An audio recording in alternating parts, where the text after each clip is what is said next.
Yun, magandang araw uli sa inyo mga kaleksyon. Ah, alam nyo, mahirap talaga yung bitawan yung taong naging mundo mo na. Yung sanay ka na nandyan siya, tapos isang araw, wala na. Yung dati mong good morning, naging sin zone na lang.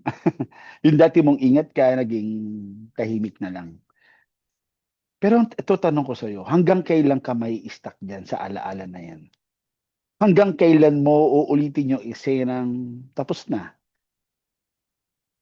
Hindi mo mapapansin habang inaalala mo siya, nakakalimutan mo na yung sarili mo. Tanda mo, hindi lahat na nawawala kailangan hanapin. Hindi lahat ng iniwan o hindi lahat ng iniwan ka dapat balikan.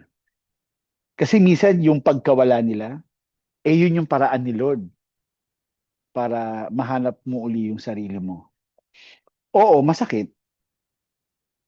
Masakit yung bawat kanta parang sinulat sa'yo.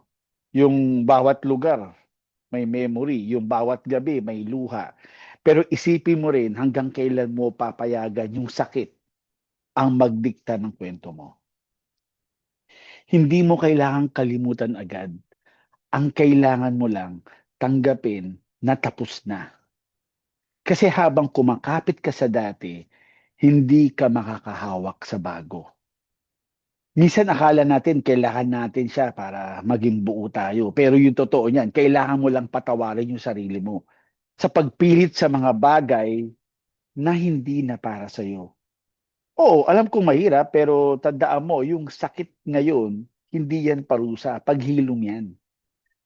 At pag natutunan mong maging payapa kahit mag-isa, yun ang tunay na closure. Kaya kung iniwan ka, huwag mong habulin. Kung di ka pinili, huwag mong pilitin. Kasi baka habang kinukulong mo yung sarili mo sa nakaraan, may mas magandang kwento na naghihintay sa harapan mo. Kaya ngayon sabihin mo sa sarili mo, hindi ko kailangan ng pabalik. Ang kailangan ko yung sarili kong pagbangon. At kapag dumating yung araw na maramdaman mong nakakatawa na lang lahat ng mga dati mong iyak,